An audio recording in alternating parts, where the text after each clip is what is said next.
Welcome to Arole Baba 1010 TV.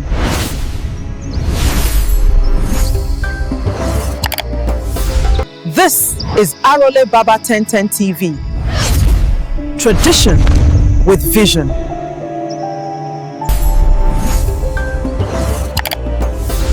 So, how do you really get a sense of a nation as big and as buzzing with energy as Nigeria?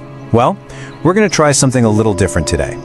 We're going to try and understand the whole country by looking at just 8 news stories, all from a single 24-hour period, September 5th, 2025. And to make sense of it all, here's how we're going to break it down.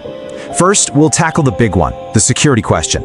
Then, we're going to flip the script and look at some incredible triumphs and ambitions.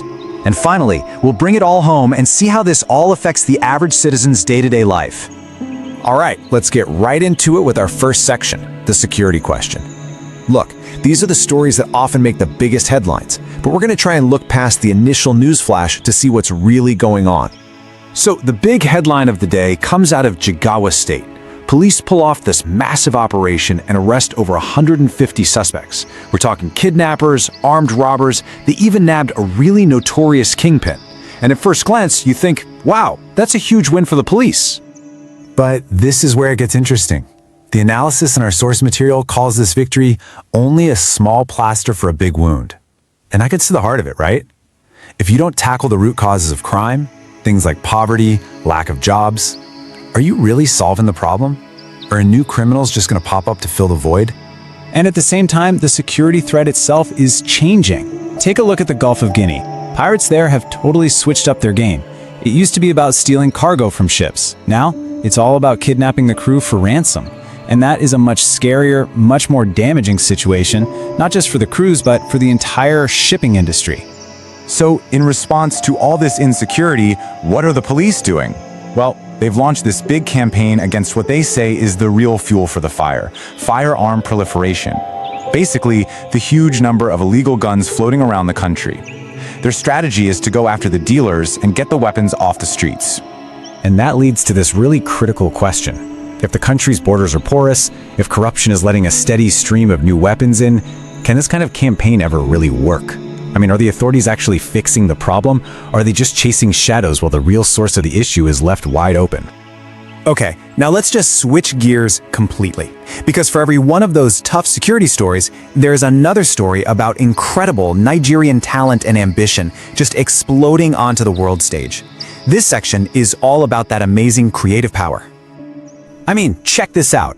On this exact same day, Nigeria is celebrating this massive cultural moment. It's the premiere of a film called Gammy and the Living Things. And this isn't just any movie. It is the nation's first ever feature-length 3D animated musical. It's this incredible blend of classic African storytelling with brand new animation technology. And it's all done with local talent. Just amazing. And the ambition doesn't stop there. You've got a comedian, Deeone, who is trying to do something absolutely wild. A 40-hour, non-stop stand-up comedy show to break the Guinness World Record. It's just another perfect example of that individual drive putting Nigeria on the map. But you know, these amazing individual achievements, they always bring up some bigger questions.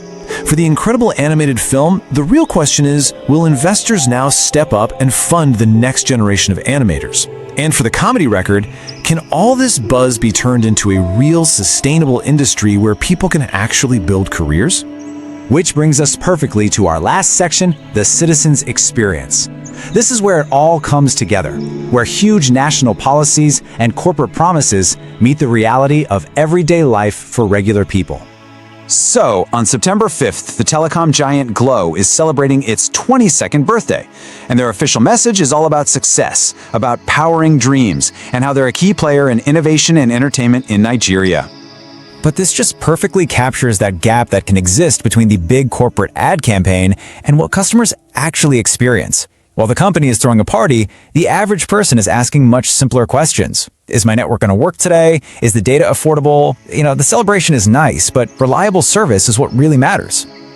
This same day also marked a much sadder anniversary. It was the anniversary of a terrible canoe accident in Sokoto State, where 9 women lost their lives. And this wasn't just some freak accident. It was a tragedy that happened because of a whole chain of failures. The boat was overcrowded, there were no life jackets, there was almost no regulation, and government action to make the waterways safer has been incredibly slow. And finally, there's this story that blew up online about a passenger being forcibly dragged off a flight because he wouldn't turn off his phone. This quote here really gets to the heart of the debate it started. It says, balance is important, protect the flight, but still respect human dignity. And yeah, of course, airline safety rules are non-negotiable, but it raises that really important question about how you enforce rules while still treating people with basic respect. So, after just one day's worth of news, this is what we're left with. A day that had major criminal arrests and evolving security threats. A day that had a groundbreaking animated film and a wild world record attempt. A corporate birthday party and the sad anniversary of a preventable tragedy. This is the reality of Nigeria, this constant, complex dance. And it leaves us with the biggest question of all. When you have so much incredible progress and potential right alongside such deep and serious problems, how does a whole society figure out a way to move forward, together?